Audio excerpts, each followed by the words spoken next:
Hi, I'm Marriage Coach Lynn. Welcome to day 20 of Reenergize Your Marriage in 21 Days. We are getting close to the end. I would like to have this topic be about sex. Now, I'd like to give you a quote by Dr. Gary Chapman. Most sexual problems in marriage have little to do with physical technique, but everything to do with emotional needs. For today's assignment, I would like you to have a heart-to-heart talk about sex with your partner. Here are some questions to guide you, and I'm going to be looking more towards my notes for this because I don't want to forget anything. This is a very serious topic. So here are some questions to think about. Are you happy with your sex life? Are you physically satisfied? What could be improved? Are there things you want your partner to know but are hesitant to mention? So I want you to find the courage to share your comments and your concerns with your partner. Loving partners care enough to listen and to respond to their partner. So let's stop for a moment. When we talk about sex, we're often talking about individual needs. Now, you might think it's selfish. Well, what do I want? What turns me on? What do I need? What's lacking in this marriage? So step back for a minute and think about yourself as a couple, as a unit, the relationship. What is the relationship sex life, not the individual needs? And here's another thing to think about. What if your job was to please your partner and to leave yourself out of it? To think about what your partner responds to and what makes your partner happy, invigorated, and interested. And then if the other partner is focusing on that too, voila, you will probably have a good sex life because you are really in tune with the other partner. Sometimes when we focus too much on ourselves, we lose sight of the bigger picture. So just kind of step back and think about that too. Now, I want you to make an honest assessment of where you are today. There's no need to reminisce about the past, and it really doesn't matter. Over the lifelong marriage, the course of your marriage, it really doesn't matter to reminisce. Maybe those early years were carefree and easy and more satisfying than today. Maybe so. Well, what's wrong with that? Life changes, we all change, and so we don't really want to go down memory lane and go into the past. Deal with what's going on today and where you are at this point in time. You're looking for deeper human companionship.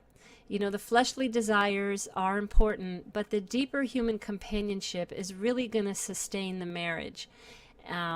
Fleshly desires will often come if you have the deeper companionship filled with love and trust and respect. And so today, I want you to really be honest. Take an honest talk about it. You know, most couples will experience a change in quantity over time, and that's not necessarily a bad thing. So is your quality good?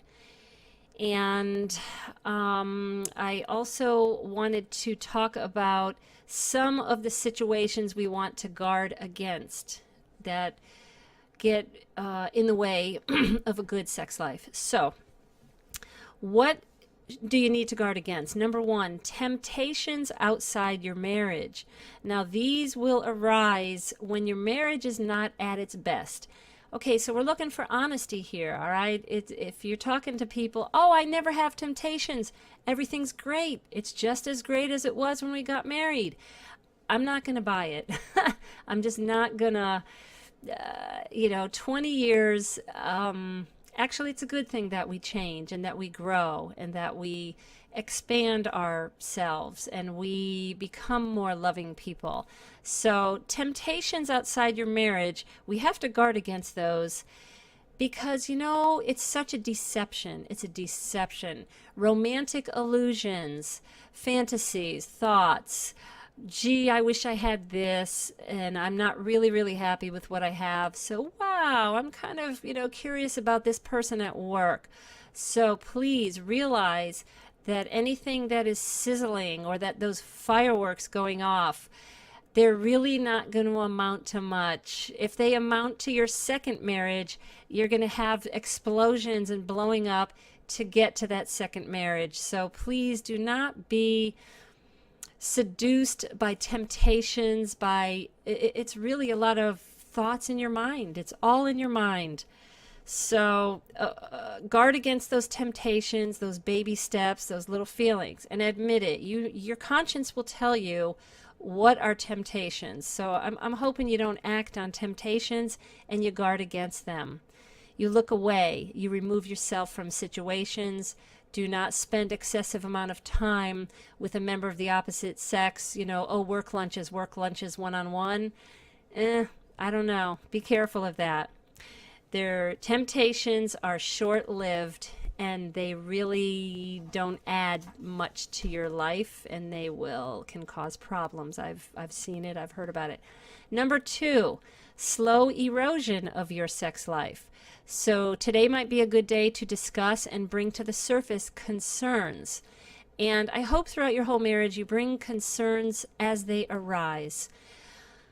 Sometimes we shut down, we withdraw, sometimes we blame, we don't want to forgive, we start feeling resentment, we criticize.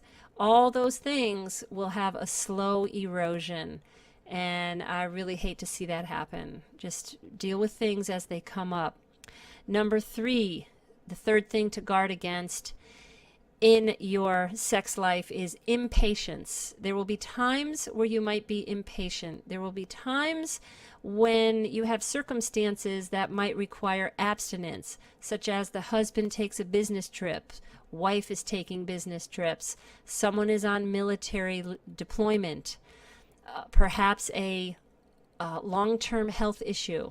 What about pregnancy and infancy, especially of the first child? There are situations where you need to have patience with each other, and that gives your relationship a time to grow in other ways. It's actually good. Having some abstinence, having to be patient, not being available 24/7. Number 4, faltering into a midlife crisis. Sometime around midlife and throughout our whole life cycle, we begin to ask, has my life turned out to what I want it to be? Am I in the right career field? Am I happy with my life? Assessing your life in your 40s and 50s and wondering if you're happy with where you are. All this time you spent building up your life, college degrees, settling in, getting married, settling in, starting a family, going with a career, and then you're just like, So the midlife crisis, I do believe, does exist. And what can happen during this time could be discontent with your life or questioning. Depression might come up. Disappointment, the darker sides that we face as human beings in the midlife years. Now, not everyone experiences this, and people will experience it to different degrees. Some people do experience regret about their career or family life. And don't sweep these issues under the rug. They're not going to go away just because you avoid them. So face them by yourself, with your partner, with a trained therapist, and just roll your sleeves up and get to work on the hard stuff, because on the other end of it might be some wonderful opportunities and a better life for yourself. So you might have unmet dreams and goals, and sometimes you feel hopeless about the present and the future. You might question, is this all there is for the rest of my life? Some people feel a death of their relationship as it once was, with little confidence that things will improve. And you know that this does affect your sex life, your relationship with your spouse. Be very careful not to romanticize or recreate history. This is where, you've heard people start listening to rock and roll music or music from their high school years and start fantasizing and thinking about people. And you don't need to go back in the past. You have the present, you have your future, you're moving in a different direction. You don't need to take a midlife crisis and go back in time. Okay, number I think we're on number 5. 1, 2, 3, 4, 5. Depression, disinterest, or lack of desire. Similar to the midlife crisis, but what I mean here is that when you have severe stress or you lose a zest for life, it can translate into a lack of desire for sex, lack of desire for life, lack of desire for waking up every day, lack of desire for your love life. So many people do not want to face the emotional discomfort of why they are not as interested in sex as they once were. Professional counseling may be beneficial. The worst thing a couple can do is avoid the issue and hope it goes away. Trust me, your partner notices. If you're not talking about it, if you're avoiding, your partner notices.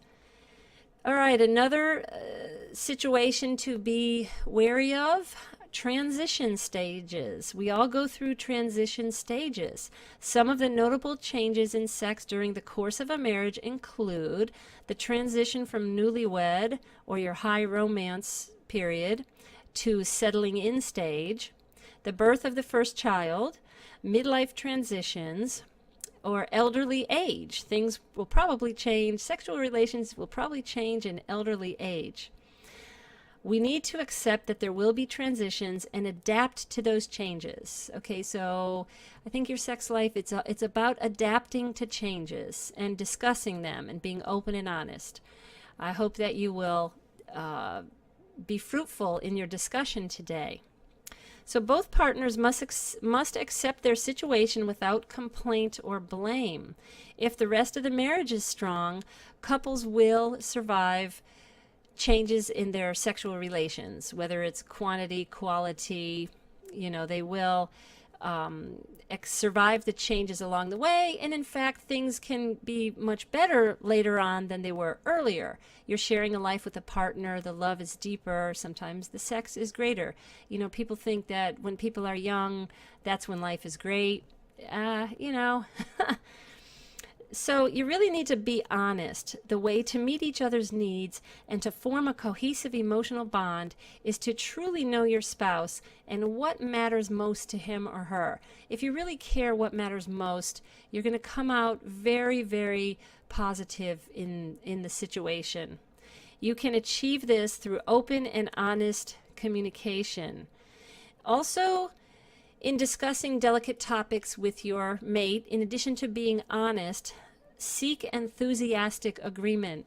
Okay, this is really serious. We do not want one person to make ultimatums, to make demands. There should never be sex where it is demanded, it is ordered. That is abusive. You want to have enthusiastic agreement, and you want to be honest about it. You want to own up to things. And again, sometimes this can be difficult for some people. A lot of people suffer quietly. I hope you're not, if you're someone who is suffering quietly, I hope that you will make a decision that a change needs to be made in you expressing yourself. And I hope your partner will honor you enough to listen to you expressing your heartfelt needs. So suggestions and requests should always be reasonable and wanted. Again, remember to mention concerns to your partner as they arise and to come to mutual understanding and agreement. Let me just recap the situations to watch out for. Number 1, temptations outside your marriage, a slow erosion of your sex life, impatience, faltering into a midlife crisis, depression, disinterest, or lack of desire, and the transition stages. So I hope that today, when you think and talk about sex with your partner, you will learn something from each other, that the dialogue will open up a new pathway for you. And remember, you're working on the relationship together. This is for both of you. Thank you.